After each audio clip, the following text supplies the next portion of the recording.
بسم اللہ الرحمن الرحیم۔ بسم اللہ الرحمن الرحیم۔ عزیز دوستوں اور ساتھیوں، آج میں آپ حضرات کے سامنے لیلۃ القدر سے متعلق چند قابل اصلاح امور لے کر کے آیا ہوں۔ ایسے تو لیلۃ القدر کے فضائل اور اس کے برکات اور اس کی اہمیت کیا ہیں آپ دیگر علماء کرام سے سن سکتے ہیں، جو بہت اچھا اور بہت عمدہ بیان کرتے ہیں، لیکن میں اپنی عادت کے حساب سے ان چیزوں کو لے کر کے آیا ہوں جو لیلۃ القدر میں اور دیگر راتوں میں اور دیگر دنوں میں کیا چیز کی جاتی ہے جو حدیث سے قرآن سے ثابت نہیں ہے، ہم ان چیزوں کو کرتے ہیں۔ تو ان کی اصلاح کے لیے میں آپ حضرات کے سامنے ایک چھوٹا سا ویڈیو بنایا ہوں اور لے کر کے آیا ہوں۔ میں امید کرتا ہوں کہ آپ اس کو پورا سنیں گے اور سن کر کے خود بھی عمل کریں گے اور اپنے ان تمام بھائیوں تک بھی پہنچائیں گے جو دین کا شوق اور ذوق رکھتے ہیں۔ تو آئیے شروع کرتے ہیں ویڈیو کو۔ کہ نفس اور شیطان کی ایک عادت ہے کہ جتنا عظیم اور اہم عمل ہوتا ہے اتنا ہی زیادہ اس میں خرابیاں پیدا کرنے اور لوگوں کو ثواب سے محروم کرنے کی کوشش کرتا ہے۔ نفس بھی کرتا ہے اور شیطان بھی کرتا ہے، جن میں سے چند ایک میں آپ حضرات کے سامنے پیش کرتا ہوں۔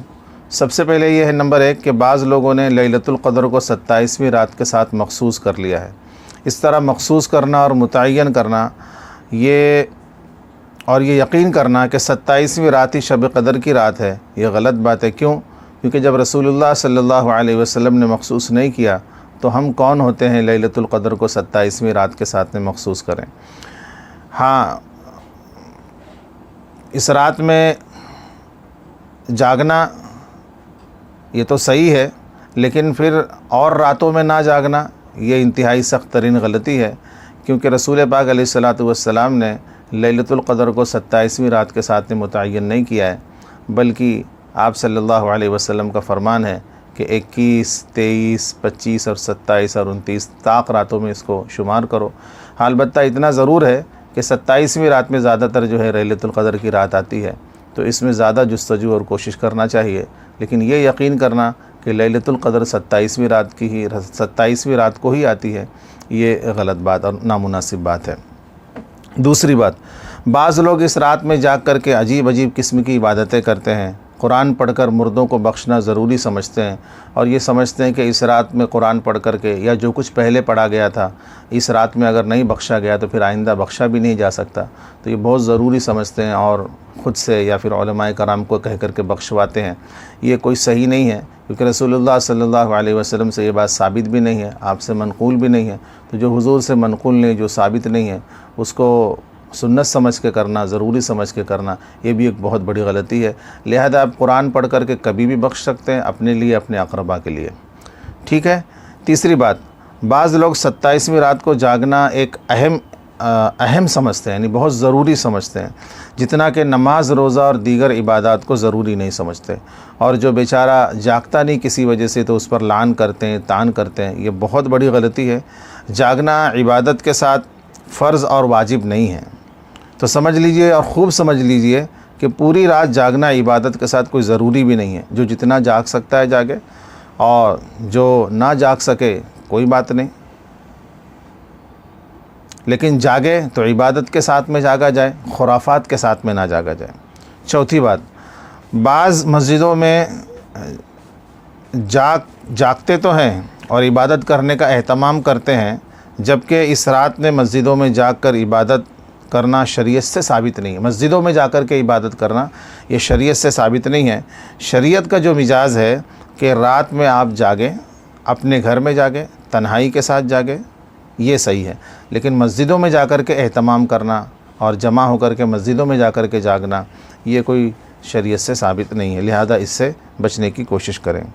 پانچویں بات، بعض لوگ اور خاص کر عورتیں دوست، احباب یا کسی رشتہ دار کے گھر جاگنے کی پوری تقریب کرتے ہیں، اور اس میں چائے، پکوڑے اور کھان پان کا انتظام ہوتا ہے اور گپ شپ بھی ہوتی ہے، لہذا عورتوں کا ایسا کرنا یہ بھی صحیح نہیں ہے۔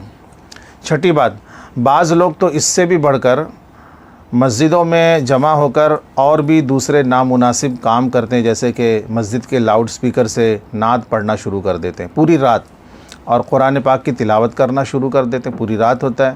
اور مزید یہ کہ پوری رات جو ہے تقریروں کا سلسلہ بھی شروع رہتا ہے، جس سے محلے والے اور علاقے والے آس پڑوس والے لوگ بہت ان کو تکلیف ہوتی ہے، اور ان کی عبادت اگر وہ تنہا اپنے گھر میں عبادت کر رہے ہیں تو لاؤڈ سپیکر کی وجہ سے ان کی عبادت میں خلل بھی ہوتا ہے۔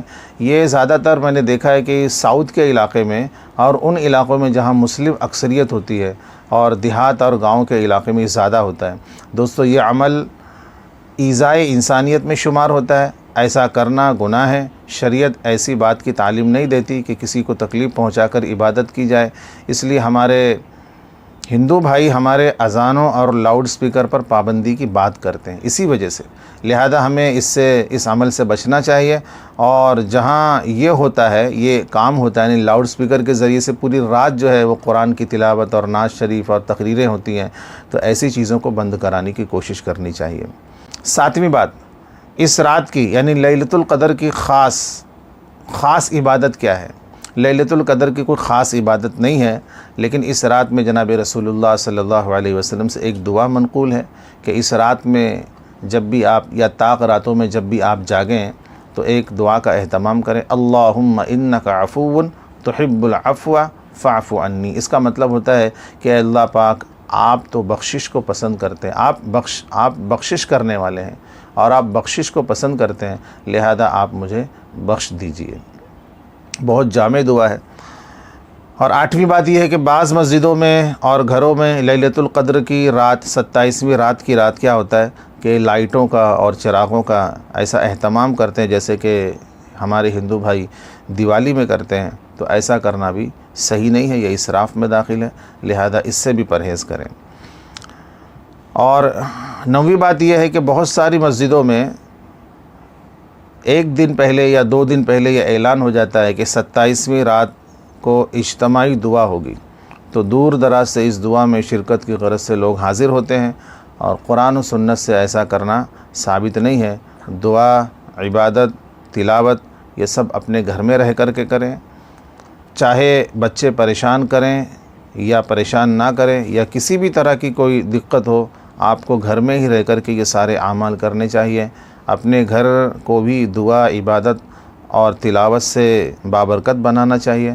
مجھے امید ہے کہ آپ حضرات کو یہ میری بات اتنی سمجھ میں آئی ہوگی، لہذا آپ حضرات یہ ویڈیو پوری طرح دیکھیں اور اس کو دوسروں تک بھی پہنچائیں، تاکہ ہمارے وہ بھائی جو یہ خرافات ان راتوں کے اندر کرتے ہیں اور ان چیزوں کو ضروری سمجھتے ہیں، ان کو بھی پتہ چل جائے کہ اس رات میں کیا کرنا ہے اور کیا نہیں کرنا ہے۔ وآخر دعوانا ان الحمدللہ رب العالمین۔